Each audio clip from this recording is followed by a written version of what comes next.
자, 그 다음 숙제. 숙제, 과제라고 하지요.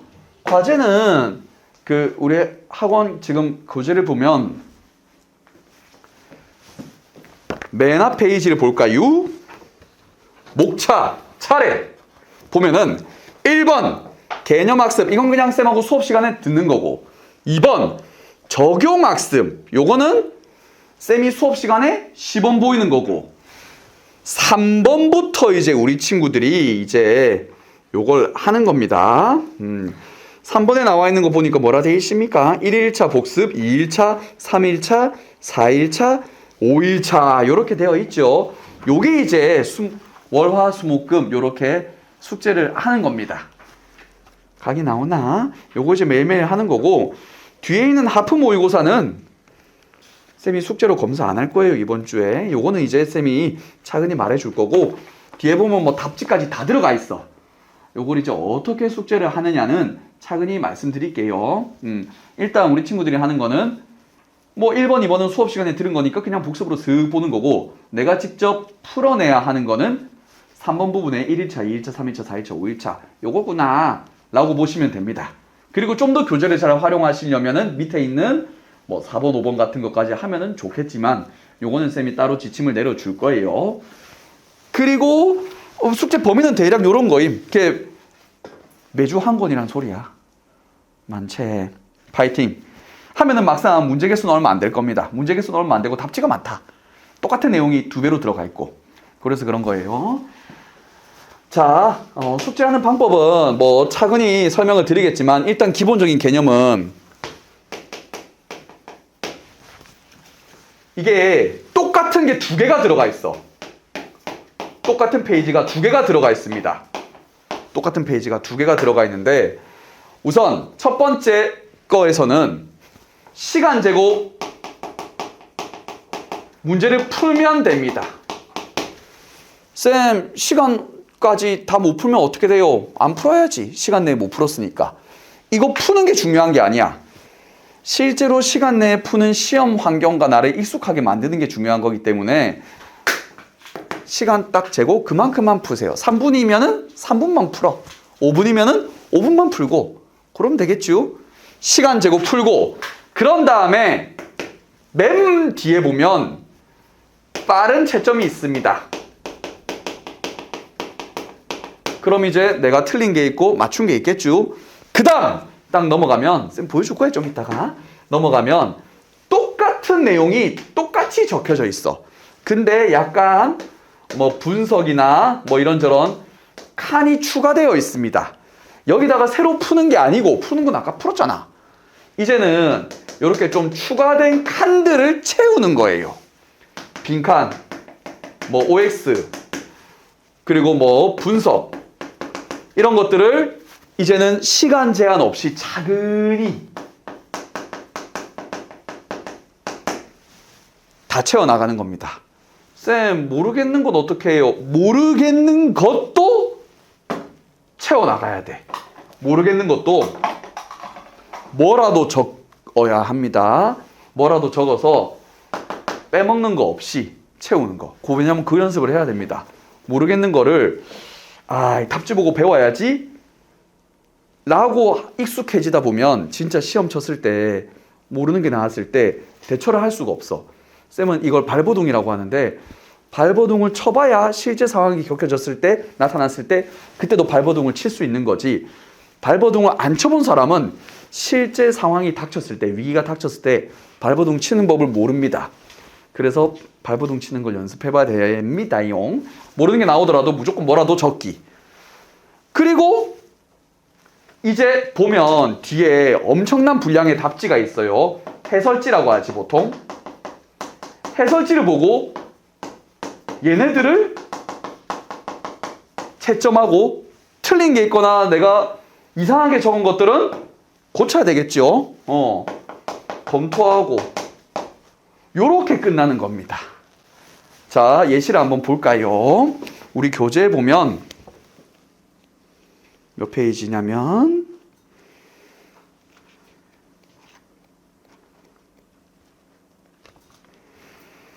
45페이지. 45페이지, 교재 45페이지를 보시면 뭐 시가 나와 있죠. 세 문제가 있고 풀라고 하네. 맨 처음 뭐부터 한다? 시간 재면서 풀기. 시간은 맨 위에 보면 제한 시간 해서 나와 있습니다. 4분 30초. 그럼 딱 몇 분만? 4분 30초만 푸는 거예요. 죽이 되든 밥이 되든. 풀고 대충 다 풀었어. 그러면은 맨 뒤에 보면 빠른 정답이라고 답만 나와 있는 게 있습니다. 요거 가지고 잽싸게 내가 방금 푼 게 맞나 안 맞나 확인해 보는 거임. 그렇지. 요게 우리가 평소에 공부를 푸는 방식이야. 문제 푸는 방식. 자, 여기서 우리 학원만의 방식은 한 장 넘겨보면 46페이지에 47페이지에 방금과 똑같은 문제가 또 실려 있어. 근데 46페이지 밑에 보니까 시에 대한 분석 적는 칸이 조금 추가되어 있고 47페이지 보니까 문제에서 신경 써야 되는 항목들이 조금 추가되어 있지요. 요것들을 이제 제한 시간 없이 천천히 해보는 겁니다. OX도 해보고 빈칸도 적어보고 모르겠으면 똥이라도 적으셈.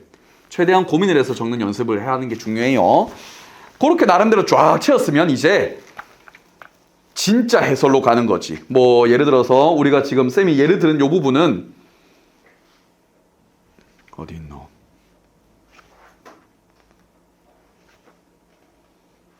여기 있다. 쌤이 지금 예를 든 이 부분은 95페이지에 해설이 나와 있습니다.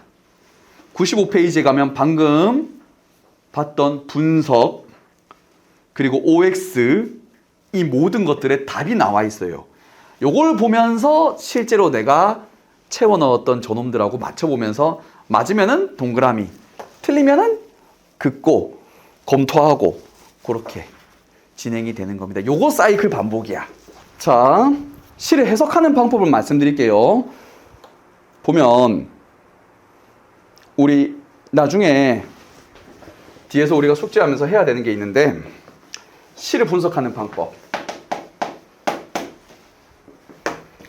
무조건 시는 이 시기 뭐 하고 있는지 그리고 이놈 기분이 어떤지를 찾는 겁니다. 두 개를 합하면 주제가 나옴.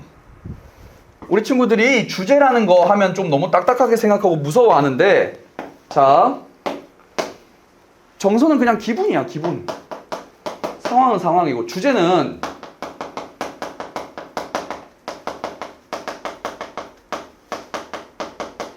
작가가 하고 싶은 말. 작가라고 하니까 좀 딱딱하게 느껴지는 것 같은데 그냥 말하는 사람이 하고 싶은 말. 예를 들어서 절대로 뇌피셜이 들어가면 안 됩니다. 절대로 뇌피셜이 들어가면 안 돼. 시는 예를 들어서 내가 오늘 수업 끝나고 집에 갔어요. 엄마가 누군가랑 통화를 하고 있어. 아, 네 어머니, 네 김치 잘 받았어요. 네. 아, 막 통화하고 있어. 상황 무슨 상황? 엄마가 전화하고 있지. 누구랑? 요까지는 뇌피셜 아니잖아. 어머니라고 말했잖아. 엄마가 어머니라고 하실 분은 할머니겠지? 엄마한테는 시어머니고 엄마가 시어머니, 그러니까 나의 친할머니와 통화를 하고 있어. 그치? 그리고 쌤 방금 연기에서 정서가 어때 보였습니까? 기분이? 괜찮아 보였지? 안 좋아 보이지 않았지? 그럼 주제는 뭐임? 엄마가 시어머니와 통화하면서 즐거움. 끝. 예쁘게 안 다듬어도 됩니다. 우리는 출판사가 아니고 내가 이 시를 인지했는지 안 했는지만 보면 돼. 이렇게 하는 겁니다. 엄청 쉬워. 학교 문을 열었는데 학교에 갔는데 친구가 이렇게 했어. 기분 어때 보임? 안 좋아 보임. 상황은 뭔지도 모르겠어. 이유를 마음대로 내가 예상하면 돼, 안 돼? 안 돼. 친구랑 싸워서 그랬는지 엄마한테 혼나서 그랬는지 나는 모르잖아. 그냥 말하는 거야. 친구가 혼자서 책상에서 성질내고 있음. 그게 주제야. 알겠죠? 이렇게 하는 겁니다. 시를 볼 때는 상황이 어떤지 그리고 이 시기 기분이 어떤지 그래서 두 개 합치면 뭔지 이런 소설 같은 산문도 해석하는 법을 말씀드리겠습니다. 산문은 영화 드라마라고 생각하면 돼. 영화나 드라마 볼 때 제일 중요한 거. 저 새끼 성격. 그렇죠? 그게 제일 중요합니다. 그 사람이 착한 사람인지 나쁜 사람인지, 엄마 옆에 앉아서 엄마 드라마 보면 맨 먼저 묻는 게, 쟤 둘이 사겨? 쟤는 뭐야? 쟤라고 묻잖아. 우리는 인물에 대해서 파악하는 게 중요한 걸 이미 알고 있다는 뜻입니다. 그리고 쟤네 왜 저래? 왜 싸워? 왜 저래? 싸우는 이유. 그걸 굳이 국어 시간에 말하면은 갈등의 이유, 갈등의 양상 뭐 이런 게 되는 거지. 쉽게 말하면 어떤 성격을 가진 놈이 왜 싸우는지, 그게 작품 이해의 끝입니다. 알겠죠? 어떤 성격을 가진 사람들이 왜 싸우는지 그런 거지. 뭐 엘사는 우리 모두가 아는 바이블로 합시다. 엘사는 어떤 성격이고 좀 희생적이고, 그쵸? 하고 싶은 거 있는데 억눌러 있고, 그렇지? 안나는 어떤 성격이고, 진짜 좀 더 말간이 아니고 좀 더 언니보다는 하고 싶은 대로 좀 더 하고, 그렇지? 올라프는 어떤 성격이고, 궁금한 거 못 참고 재밌는 거 하고, 그리고 항상 남들을 위하고, 자기는 보너스 목숨이라고 생각하잖아. 계속 저 사람들은 찐이고 나는 마법으로 만들어진 거니까. 걔네 왜 싸움? 안나랑 엘사랑 왜 싸움? 언니가 얼려서, 세상을 얼려서 싸운 거잖아. 그게 끝이야. 싸운 이유는 세상을 얼려서. 그런 거지. 그럼 세상을 얼리기 전에 앞부분에서는 왜 싸움? 놀자 그랬는데 안 놀아줘서. 소통이 부재해. 그겁니다. 그런 게 작품의 주제가 되는 거라. 대단하고 거창한 게 아니고, 우리는 별거 없는 걸로 싸워. 어벤져스가 왜 싸움? 사람 살리려고. 그렇지? 뭐 이런 거야. 소울스톤을 지키려고, 뭐 사람 살리려고, 뭐 등등 여러 가지가 있는 거야. 여주인공을 지키려고, 뭐 그런 이유가 있는 거고. 답이 나오죠. 자, 이거 나중에 문제 분석할 때 성격을 어떻게 분석하냐면, 우리 진짜 자습서에 나와 있는 것처럼 한마디로 규정하면 진짜 힘듭니다. 한마디로 하면 힘들어. 왜냐면 그 작품을 읽고 고민하고 연구해서 나온 결과가 딱 희생적, 무슨적 이렇게 나오는 거고, 우리는 성격 규정하기 힘들어. 당장 1년 동안 지금 같이 다니고 있는 친구들 성격 다 일목요연하게 정리할 수 있냐라고 하면은 쉽지 않지. 내 성격도 못 말하겠어. 이런 면도 있고 저런 면도 있고 이런 면도 있고, 그렇죠. 그러니까 그런 걸 적으면 됩니다. 성격을 한마디로 적는 게 아니고, 그냥 뭐 오늘의 쌤을 보고 저 사람 성격이 뭐지? 라고 한번 생각을 한다면은 추측은 절대 들어가면 안 돼. 왠지 저럴 것 같아 이러면 절대 안 돼. 그러면 아까 쌤 말한 것처럼 뇌피셜이 되고, 뇌피셜은 분석이 아니잖아. 그렇죠? 분석은 보여준 거. 저 쌤은 말이 많다. 행동을 성격이라고 적어도 돼. 그래도 문제 푸는데 지장은 안 줍니다. 뭐 예를 들어 오늘 우리 친구들이 본 쌤 성격은 뭐 말 많다, 말 빠르다, 톤이 높다, 사투리 쓴다, 이런 것도 성격 중에 하나야. 왜냐하면 그 캐릭터를 만들어가는, 쌓아가는 정보니까. 정확하게 그 사람의 성격을 적는다기보다는 그 사람의 소설 속에서의 여러 가지 정보들, 그 사람에 대한 정보를 내가 정리한다라는 느낌으로 적으시면 아마 분석하기가 쉬울 거예요. 그렇게 적고 갈등의 이유를 적고, 그리고 주제는 작품 전체의 주제가 아니야. 이 파트에 들어가 있는 주제. 아까 쌤 말한 것처럼 겨울왕국 전체의 주제가 아니고, 그 대관식 할 때 앞부분 얘기를 하면은 걔네 왜 싸움? 안 놀아줘서. 동생만 언니가 계속 안 들어주고 그래서 멀리에서 싸운 거지? 그 다음 중간부에는 왜 얼음성으로 가노? 나라의 겨울을 막으려고. 이런 거죠. 주제는 실려있는 본문 안에 있는 것만 가지고 적으면 됩니다. 알겠죠? 작품 전체를 읽어보지도 않았는데 이거 어떻게 적어요? 이렇게 하는 게 아니라. 각이 나옵니까? 그런 걸로 산문을 해보면 돼요. 그 다음 비문학이 나왔어요. 비문학.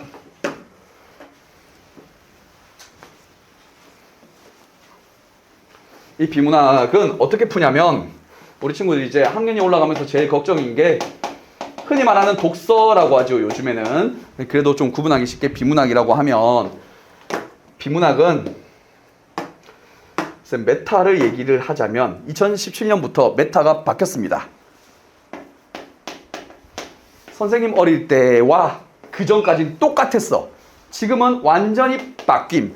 물론 세부적인 메타는 조금씩 바뀌지만 전체적인 라인이 바뀌었습니다. 그전에는 뭐가 중요했냐? 독해, 정확하게는 이해, 특히 추리, 이런 게 중요해. 그러니까 짧은 글을 읽고 한두 문제밖에 안 붙어 있는데 답을 찾아내는 겁니다. 심지어 관련된 지식을 내가 알고 있으면 굳이 읽지 않아도 바로 답 체크를 할 수 있었어. 그게 과거에 하던 방법. 지금은 무조건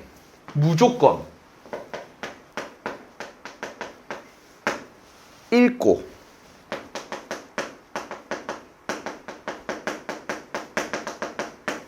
직접 찾아서 푸는 걸로 바뀌었습니다. 관련 지식을 내가 알고 있는데 글에는 안 나와 있어. 그럼 이거 말하는 문항은 잘못된 문항이야. 뭔지 알겠어요? 지금 우리 친구들 오늘 토요일이지. 일요일 날 집에서 쉬는지 안 쉬는지 난 모르잖아. 근데 내가 일요일 날 쉰다라고 말하면 안 되는 거야. 그러니까 무조건 본문에서 찾아야 돼. 내가 미리 공부하는 게 불가능하다는 거지. 과거에는 실제로 국어 시간에 글을 읽는 법을 가르치지 않았고 내가 쪽집게로 찝어온 상식들, 대학교 지식들을 가져와서 뿌려주고 갑자기 기호학 설명, 갑자기 그레고리력 설명, 갑자기 나올 만한 여러 주제들에 대한 설명을 미리 해줬어. 그리고는 그걸 만나면은 글을 대충 읽고 그때 내가 배우는 지식 해서 꺼내서 그냥 바박 푸는 거야. 과거에. 추리도 중요해. 그래서 언급한 내용을 이제는 완전히 새로운 여기에 적용해봐 이놈들아, 이런 식으로 문제가 나왔어요. 근데 이러면은 진정한 국어가 아니잖아. 읽고 푸는 게 아니잖아. 누가 더 미리 공부하느냐의 게임이야. 그래서 공정하지 못하고 지금은 이렇게 바뀌었습니다. 공정성도 있고 플러스 이렇게 응용할 필요가 없는 세상이 됐습니다. 세상에 있는 모든 지식과 결과는 전부 다 어디에 있다? 인터넷에 있어. 누가 더 빨리 찾고 그걸 정확하게 읽어내서 적용하는지가 중요하지. 새로운 지식을 만드는 게 아니라. 그래서 세상이 바뀌어서 이렇게 바뀌었어. 그럼 자, 예를 들어 그런 거야. 겨울왕국에서 엘사가 낀 장갑 색깔은? 파란색. 미친. 대박. 어떻게 하는 거야? 그럼 딴 걸로 해야지. 스벤이 먹은 당근의 개수는? 5개. 요런 거임 막. 트롤은 몇 마리? 100마리. 약간 요런 거지. 그래서 내가 외우고 있는 걸 해서 맞추는 건 좋은데 정말 이렇게 디테일하게 나오는 거라 지금은. 그러니까 어떻게 해야 되겠노? 이걸 정확하게 맞출 수 있는 방법은 영화를 옆에다 두고 찾아서 보면 되지요. 국어는 글을 미리 읽고 푸는 게 아니라 글이 어디 있나? 옆에 있지. 그럼 빨리 찾아서 볼 수 있게끔 표시하는 게 중요합니다. 자, 이것만 하고 끝나요. 글이 이렇게 막 돼 있음. 문제에서 띵 물어. 그럼 여기 있는 정보를 어떻게 해야 되나? 옛날에는 문제를 읽고 1번 문제를 읽고 2번 글을 쓴 맞나? 문제를 보면 대충 뭐 나올지 알거든? 뭐에 관련된 내용이구만. 글을 보니까 역시 맞구만. 그럼 내 지식을 꺼내서 푸는구만. 이렇게 끝나는 거였는데 지금은 문제를 읽습니다 우선. 그래서 뭐에 관련된 거지? 내가 나한테 자체 스포를 하는 거야. 경제에 관련된 실질 금리 얘기를 하는구만. 오케이! 라고 일단 내가 나한테 이야기하는 거지. 그 다음 두 번째. 실제로 이제 본문으로 들어가는데 문단 번호를 붙입니다.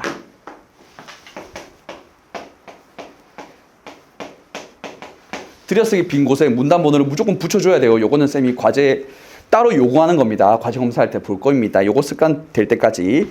문단 번호를 붙이는 거야. 왜 그러냐면 아까 쌤 문단 번호 붙이기 전에는 어떻노? 주화돼 있지. 붙이고 나니까 어때? 시각적으로 4개가 보이잖아. 이게 크다. 드라마를 볼 때 몇 화짜리인지 모르고 보는 거랑 12W짜리라고 생각하고 보는 거랑 다르지 않음? 전개가 달라. 대충 감이 온단 말이야. 우리는 하도 그런 걸 많이 했기 때문에 12부작 드라마, 16부작 드라마, 4부작 드라마, 100부작짜리 대하 드라마, 그러면 어떤 식으로 속도가 진행되고 어떤 이야기가 좀 잘리고 되는지 약간 각이 나오잖아. 그겁니다. 글을 많이 읽은 친구는 문단 개수가 4개 된다고 생각하는 순간 다 나올 거야. 많이 안 읽은 친구가 대부분이겠죠. 그거 이제 계속 연습하는 거임, 매주. 쌤 쉽게 얘기해서 탕수육, 찍목, 부목의 장단점이 글의 주제라고 생각해봐. 4개래. 뭐 하겠노? 찍목, 부목 논란이 많을 것이다. 둘 중에 하나는 찍목 얘기, 또 하나는 부목 얘기, 마무리는 마무리 짓겠지. 각이 쓴다고. 그래서 번호 체크하는 게 많이 중요해요. 겨울왕국도 따지면은 부분을 나누는 거지. 아기 때 과거, 대관식 부분, 뭐 이렇게. 오케이? 자, 번호하고 그 다음에 각 부분을 내가 문제를 풀다가 다시 여기로 들어가야 되기 때문에 각 부분에 제목을 붙이는 게 중요합니다. 각 부분에 제목을 어떻게 붙이냐면 정답은 없어요. 그냥 본인이 읽다가 중요하다고 생각되는 중심 문장 끄면 돼. 이것도 해주셔야 됩니다. 또는 중심 문장이 아니고 나는 이 단어 중요한데? 이 단어. 이거는 솔직히 말해서 중요한 게 딱 하나 없어. 그냥 싹 다 합쳐서 뭐 과정. 이거는 여기에 요약 뭐 이렇게. 그러면은 문제를 풀다가 예를 들어서 여기 그것하고 치자고. 이거는 찍목 얘기, 이거는 부목 얘기, 이거는 왜 논란일까? 이거는 요약. 이렇다고 치면 문제 풀다가 찍목 얘기 나오면 몇 번 달락가면 돼? 2번 가서 존나 찾는 거야. 여기에 해당하는 내용을. 부목 얘기 나오면은 존나 찾고. 왜 이 짓을 해야 되느냐면 지금 이것도 좀 많은 편이지요. 요거는 진짜 짧고 우리 실제로 고등학교 가서 만나게 되는 글들이 진짜 꼴배기 싫을 거야. 막 새 다단이 막 다 통째로 그리고 막 그래 엄청 양이 많아. 이거를 한번 쫙 읽어서 머릿속에 기억해 놓은 상태로 문제들을 본다? 그거는 방금 쌤 말한 것처럼 겨울왕국을 한번 쫙 보고 나서 갑자기 문제에서 엘사의 장갑 색깔은 이렇게 되는 거예요. 근데 앞부분에 엘사 장갑 대관식 이야기, 그 이후부터는 뭐 무슨 이야기 이걸 해놓으면 엘사 장갑? 대관식 부분 찾으면 되겠다. 장갑 색깔? 오케이, 요거. 이렇게 한다는 겁니다. 비유를 하자면. 양이 어마어마하게 점점 많아질 거기 때문에 표시하는 게 많이 중요해요. 한 번에 머릿속으로 기억해서 풀 수 있는 게 아닙니다. 심지어 국어 시험에는 이런 글들이 여러 개 나오고 수능이라 긴장감도 더 심할 거고 그리고 한 글자라도 잘못되면은 오답으로 함정을 파놓기 때문에 무조건 보고 풀어야 돼. 계속 연습하면서 말씀드릴게요. 고생하셨습니다.